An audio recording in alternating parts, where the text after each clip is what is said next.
सभापती महोदय, मला स्पष्टपणे इथे सांगायचं आहे की विखे पाटील साहेब ज्येष्ठ सदस्य देखील मंत्री महोदय देखील इथं आहेत. 4-4 साडेचार वाजता आपल्या सचिवालयामधनं लक्षवेधी प्रवीण भाऊ येतात.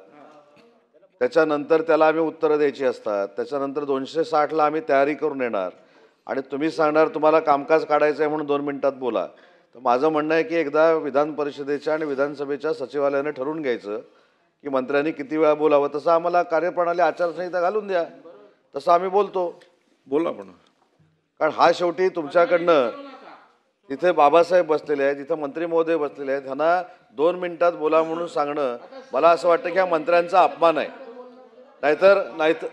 नाहीतर तुम्ही स्पष्ट पद्धतीने सांगून टाका की सभासदांना तुम्ही लेखी उत्तर द्या, म्हणजे आम्ही ब्रीफिंग घ्यायचं, महाराष्ट्राच्या जनतेला आम्ही बांधलेला आहोत म्हणून उत्तर देण्याचा प्रयत्न करायचा. मला तर असं वाटतंय की आमची सकारात्मक उत्तरं ही जनतेपर्यंत जाऊ नयेत म्हणून कदाचित ही कार्यप्रणाली अवलंबली जाते का, ही शंका आता मला वाटायला मंत्री महोदय आपण उत्तर द्या. पुढे पण मंत्री चालू करा. आमची पण 5-5 टर्म झाली आता. त्याच्यामुळे आपण तालिका सदस्यांना देखील ब्रीफिंग करताना योग्य ते करावं अशी माझी विनंती आहे आपल्याला. आम्ही पण बोलायला बसलो ना, पण बोलायला देत नाहीत. ही नवीन प्रथा पडायला लागल्यात, मंत्र्यांच्या सदस्यांच्या गळचेपी करायचे. 2 मिनिटात बोला म्हणजे काय, त्याच्यापेक्षा सांगून टाका बोलू नका. चालू करा, बोलायला दिली ना संधी. नाही, उद्योग विभागाच्या निमित्तानं मला आपल्या सभागृहामार्फत महाराष्ट्राच्या जनतेला महायुतीच्या सरकारनं या 3 वर्षामध्ये उद्योग विभागासाठी काय केलंय, कारण प्रत्येक ठिकाणी उद्योग विभागाला टार्गेट करून स्वतःची पोळी भाजण्याचा सभापती महोदय हा विरोधकांकडनं प्रयत्न केला जातो. म्हणून मी माझ्या या ठिकाणी भावना मांडल्या. सहकार क्षेत्रावर टीका केली जाते, आमच्या मत्स्य विभागावर टीका केली जाते. आज नितेशजींचं देखील मनपूर्वक मी अभिनंदन करतो की अतिशय चांगल्या पद्धतीचं महाराष्ट्राला न्याय देणारं भाषण त्यांनी केलं. आणि आज उद्योग विभागावर टीका करत असताना कायमस्वरूपी टीका काय होते की ज्यांना 3 वर्षापासून डावोसला जायला मिळालं नाही, त्यांची फार मोठी गळचेपी झालेली आहे आणि म्हणून त्यांच्या गळचेपीला उत्तर देण्याची संधी आम्हाला द्या ना. कधी कधी असं वाटतं की आम्हाला उत्तर न देता त्यांचं आपण समर्थन करतोय की काय. त्याच्यामुळे डावोसला यावर्षी ज्यावेळी आम्ही गेलो तरी 15,74,000 कोटीचे MOU माननीय देवेंद्रजी फडणवीस साहेबांच्या नेतृत्वाखाली झाले. हे मला सभापती महोदय महाराष्ट्राच्या जनतेला सांगायचं. आणि 3 वर्षापूर्वी ज्यावेळी एकनाथ शिंदे साहेबांच्या नेतृत्वाखाली मुख्यमंत्री असताना आम्ही डावोसला गेलो त्यावेळी खऱ्या अर्थानं लाखो रुपयाचे, कोटी रुपयाचे MOU करायला सुरुवात झाली. कारण त्याच्या अगोदरचा इतिहास काय की 80,000 कोटीचे MOU झाले. दावोसला जात असताना सगळे मंत्री गेले, त्याच्यामध्ये मुख्यमंत्री नव्हते, त्याच्यामध्ये उद्योग मंत्री होते, त्याच्यामध्ये पर्यावरण मंत्री होते, त्याच्यामध्ये ऊर्जा मंत्री होते, त्यांचे OSD होते, त्यांचे PS होते. पण ज्यावेळी आम्ही दावोसला जातो त्यावेळी खोडके साहेब शंका व्यक्त केली जाते की पैशाचा खर्च किती झाला. आता हे सगळे गेले होते ते स्वतःच्या पैशाने गेले होते का, हे पण MIDCच्याच पैशाने गेले होते. हे तुमच्यामार्फत मला थोडं जनतेला सांगायचं होतं, म्हणून माझ्या भावना मी व्यक्त केल्या. दुसरी महत्त्वाची गोष्ट आहे की आमचा अंमलबजावणीचा रेशो किती आहे, तर आमचा अंमलबजावणीचा रेशो हा देशात सगळ्यात जास्त 80 ते 82% आहे आणि त्याची यादी देखील माझ्याकडे आहे. हे देखील मला सभागृहाला सांगितलं पाहिजे. आज माझ्याकडे यादी आहे, मी वाचत नाही, पटलावर ठेवतो, सभासदांना देखील देतो. पण एक महत्त्वाची गोष्ट आपण समजून घेतली पाहिजे की डावोसला जाऊन आल्यानंतर आम्ही काय केलं, तर डावोसला जाऊन आल्यानंतर आम्ही जवळजवळ 17 कंपन्यांना, सुमारे 7 लाख कोटीच्या कंपन्यांना देकार पत्र दिली आणि ते प्रकल्प उभारण्यासाठी आम्ही प्रयत्न केले. ज्यांना जागा आमची ज्या भागातली आहे ती आवडली नाही त्यांना आम्ही पास थ्रू करून जागा उपलब्ध करून देतोय. आणि म्हणूनच सांगितलं की 80 ते 82% अंमलबजावणी करणारं देशातलं पहिलं राज्य हे महाराष्ट्र राज्य आहे. कदाचित हे आता ऐकल्यानंतर काही लोकांना पचणार नाही, काही लोकांना हे समजणार नाही की हे नक्की महाराष्ट्र शासनाने केलेली जी भूमिका आहे किंवा घेतलेली जी भूमिका आहे काही पॉलिसीज करून, ही महाराष्ट्राच्या उद्योग जगतासाठी अतिशय महत्त्वाची आहे. इथे स्टार्टअपचा मुद्दा कसा मांडला गेला आणि तुम्ही देखील त्याच्यावर अनेक प्रश्न मांडलेत. आज आपल्या सगळ्यांना अभिमान असला पाहिजे की स्टार्टअपमध्ये महाराष्ट्र राज्य हे देशात पहिलं आहे. आणि हे पहिलं असताना त्या राज्यावर देखील टीका करणं म्हणजे राजकीय मी समजू शकतो, पण ती टीका ही उद्योग जगताला अडचणीत आणणारी टीका असते. स्वतः आपण काय केलं, टीका करत असताना हे म्हणजे आपल्याला माहिती आहे. नाही, नुसतं तिथपर्यंत नाही. एक व्यक्ती पोलीस डिपार्टमेंटमध्ये घेतली, त्याला टार्गेट दिलं 100 कोटीच्या वसुलीचं, आणि त्या पोलीस अधिकाऱ्यानं आणि त्याच्या सहकार्यानं एका फार मोठ्या देशातल्या 1 नंबरच्या आर्थिक व्यवस्था असणाऱ्या इंडस्ट्रियलिस्टच्या घराखाली जिलेटिन ठेवली, म्हणजे बॉम्ब ठेवली. हे तुमच्या सरकारनं केलं, आणि आमच्या सरकारनं उद्योजकांना ताकद देऊन त्यांना इन्सेंटिव्ह देण्याची भूमिका घेतली. म्हणजे एक इन्सेंटिव्ह देणारं सरकार आणि एक उद्योजकांच्या घराखाली बॉम्ब ठेवणारं सरकार, हा फरक तुमच्या माध्यमातून मला महाराष्ट्राच्या जनतेला सांगायचा होता. स्टार्टअपमध्ये देखील आपण 1 नंबरला आहोत. कोडके साहेब, तुम्ही 2 महत्त्वाचे मुद्दे अतिशय विदर्भाच्या दृष्टीनं महत्त्वाचे मांडलेले आहेत.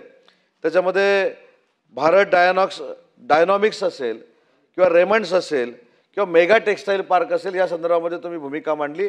मी एकच त्या ठिकाणी सांगतो की तुमच्या सगळ्यांची मागणी होती की मेगा टेक्स्टाईल पार्कला जो 1300 रुपये स्क्वेअर मीटरना आम्ही रेट दिलेला होता, तिथे उद्योजक येत नव्हते, म्हणून तुमच्या सगळ्यांच्या मागणीनं माननीय देवेंद्रजींच्या नेतृत्वाखाली, शिंदेसाहेबांच्या नेतृत्वाखाली आणि अजितदादांच्या नेतृत्वाखाली आम्ही 1300 स्क्वेअर मीटरचा भाव हा 600 स्क्वेअर मीटरवर आणला आहे. त्याच्यामुळे PM मेगा टेक्स्टाईल पार्क देखील आता चांगल्या पद्धतीनं तिथं विकसित होईल, अशी आमची सगळ्यांची भावना आहे.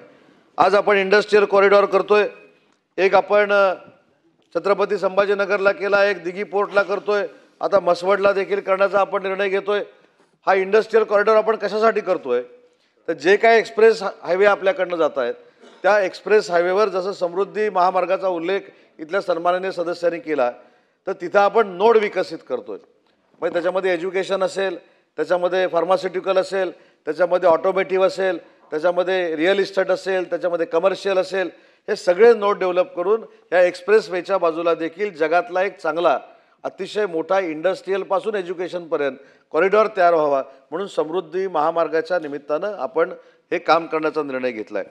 एक 3 दिवसापूर्वीची आशादायक घटना मी आपल्याला सांगतो की जे लोक आम्हाला परराज्यामध्ये उद्योग गेले म्हणून सांगतात, आपल्या सगळ्यांसाठी एक अभिमानाची गोष्ट घडली. ती म्हणजे देशातलं पहिलं टेस्लाचं शोरूम हे मुंबईमध्ये BKCला सुरू झालं. हे बाकीच्या राज्यांमध्ये का सुरू झालं नाही? हे 3 वर्षापूर्वी का सुरू झालं नाही? याचं कारण असं आहे की महाराष्ट्र राज्य महायुतीचं सरकार हे उद्योजकांना ताकद देणारं सरकार आहे, उद्योजकांच्या घराखाली बॉम्ब ठेवणारं सरकार नाही. हे टेस्लाच्या निमित्तानं अख्ख्या जगानं बघितलेलं आहे. आता पुढचं आमचं उद्दिष्ट काय? आज आपण टेस्लाची शोरूम आणली. भविष्यामध्ये टेस्लाच्या शोरूममध्ये येणाऱ्या गाड्या ज्या आहेत ह्या आमच्या महाराष्ट्रामध्ये बनवल्या पाहिजेत, यासाठी आम्ही प्रयत्न करतोय. आणि त्याला यश येईल की नाही मला माहीत नाही, पण निदान प्रयत्न करतोय. पण ओडीओपीमध्ये देशामध्ये 2 जी गोल्ड मेडल मिळाली, त्यातलं एक महाराष्ट्राला आहे, हे देखील काही लोकांनी समजून घेतलं पाहिजे. आणि त्याच्यात माझ्यासारख्या कार्यकर्त्याला अभिमान आहे की महाराष्ट्रात जे गोल्ड मेडल मिळालं ते आमच्या रत्नागिरीच्या हापूस आंब्याला मिळालं, आणि हे केंद्र सरकारनं दिलं. दरेकर साहेब, आनंद आहे, पण काही लोकांना आनंद कळत नाही. काही लोक राईट ऑफ रिप्लायला देखील पळून जातात, येत नाहीत. त्याच्यामुळं आता ODOPमध्ये हापूस आंबा आल्यामुळं पुढच्या आंब्याच्या सीझनला दरेकर साहेब प्रत्येकाला हापूस आंब्याची पेटी पाठवून देतील, हापूस आंब्याचा खोका पाठवून देतील. दुसरी महत्त्वाची सभापती महोदय, अजून एक महत्त्वाची जी गोष्ट मला सांगायची आहे या व्यासपीठावरनं, म्हणून मी तुमचा वेळ घेतला, ते म्हणजे उद्योग विभागाचं MIDC महाराष्ट्र औद्योगिक विकास महामंडळ जे आहे ते परदेशातली गुंतवणूक आकर्षित करण्यासाठी जसं महाराष्ट्रामध्ये आमची ऑफिसेस आहेत तशी परदेशामध्ये 4 डेस्क उघडण्याचा निर्णय महाराष्ट्र औद्योगिक विकास महामंडळानं घेतलेला आहे. त्याच्यामधलं एक UAEमध्ये असेल, एक जर्मनीमध्ये असेल, एक लंडनमध्ये असेल, आणि अजून एक जे आहे ते माननीय मुख्यमंत्री महोदयांची चर्चा करून आपण परदेशामध्ये उघडणार आहोत. याचा अर्थ परदेशी गुंतवणूक जी आपल्याकडे आली आणि ज्यात महाराष्ट्र 1 नंबरला आहे, या 3 वर्षातच 1 नंबरला आहे, याच्या अगोदर नव्हता. याच्या अगोदर 2015 ते 2019 होता, पण 2019 ते 2022 महाराष्ट्र 1 नंबरला नव्हता. कर्नाटक आणि गुजरात 1 नंबरला होतं. पुन्हा एकदा 3 वर्षानंतर सलग 3 वर्ष आपलं महाराष्ट्र राज्य FDIमध्ये 1 नंबरला आहे, आणि ते वर्षानुवर्ष तसंच टिकावं यासाठी परदेशामध्ये हे 4 डेस्क उभारण्याचा निर्णय महाराष्ट्र औद्योगिक विकास महामंडळाच्या माध्यमातून घेतलेला आहे. जास्त वेळ आपला मी घेत नाही, तुम्हाला मी त्रास देत नाही. मुख्यमंत्री रोजगार निर्मिती योजनेमध्ये देखील आपण 1 नंबरला आहोत. विश्वकर्मामध्ये देखील आपण 1 नंबरला आहोत. परकीय गुंतवणुकीमध्ये देखील 1 नंबरला आहोत. आणि समोरचे जे आहेत ते टीका करण्यामध्ये 1 नंबरला आहेत. त्याच्यामुळं आम्ही चांगल्या पद्धतीनं काम करतोय. उद्योग विभाग अतिशय चांगल्या पद्धतीनं पुढे जातोय. आम्ही मधाची गावाची संकल्पना ही महाराष्ट्रासमोर आणलेली आहे. ती शेतकऱ्यासाठी उपयुक्त आहे आणि 12 बलुतेदारांना बरोबर घेऊन त्यांना स्वतःच्या पायावर उभं करणं हा दरेकर साहेब तुमचा जो उद्देश होता. त्याच्यासाठी विश्वकर्मा नावाची योजना जी नरेंद्र मोदी साहेबांच्या नेतृत्वाखाली या संपूर्ण देशामध्ये चालू आहे, त्याच्यामध्ये देखील आपण पहिल्या क्रमांकाला आहोत. आणि सभागृहाची वेळ 5 मिनिटं वाढवण्यात येत आहे. शेवटचा एकच मुद्दा आपल्या सगळ्यांना अभिमान वाटेल आणि महाराष्ट्रातल्या मराठी माणसाला अभिमान वाटेल असा जो उद्योग विभागाने घेतला तो म्हणजे वेव्ज नावाचं एक फार मोठं एक्झिबिशन माननीय नरेंद्र मोदी साहेबांनी पहिल्यांदा महाराष्ट्रामध्ये म्हणजे मुंबईमध्ये दिलं. आणि तिथे हिंदी स्टुडिओ करण्यासाठी पैशाची तरतूद MIDCनं करावी अशा पद्धतीची भूमिका आम्ही घेत असताना भविष्यामध्ये मराठी माणसाचा मराठी स्टुडिओ मनोरंजनासाठी जर तयार झाला तर त्याला देखील इन्सेंटिव्ह देण्याची भूमिका भविष्यामध्ये उद्योग विभाग घेणार आहे. आणि मनोरंजनाच्या क्षेत्राला देखील उद्योगाचा दर्जा देण्याची भूमिका ही भविष्यात आमची उद्योग विभागाची राहणार आहे. एवढंच 260च्या निमित्तानं मला बोलायचं होतं. आपण मला वेळ दिला त्याबद्दल आपल्या सगळ्यांचे आभार मानतो. आणि जाता जाता एकच फक्त याच्याशी निगडीत नाही पण एक मुद्दा सांगतो जो सगळ्या सभासदांच्या मनामध्ये आहे. सभापती महोदय, काल या सभागृहामध्ये जो एक प्रसंग घडला तो अतिशय अत्यंत वाईट आहे. त्याच्यामध्ये काय करावं न करावं हा अध्यक्षांचा आणि सभापतींचा अधिकार आहे. पण जे विधानसभेच्या इतिहासामध्ये घडलं नव्हतं ते काल घडलं आणि विधानसभेच्या सभागृहामध्ये मारामारी झाली. आमच्या सगळ्यांच्या भावना आहेत. कोण कुठच्या पक्षाचे आहेत, कोण कुठच्या पक्षाचे नेते आहेत ह्याचा आमच्याशी काही घेणं देणं नाही. पण विधानसभेच्या विधान परिषदेच्या प्रथा आणि परंपरा या जपल्या गेल्या पाहिजेत.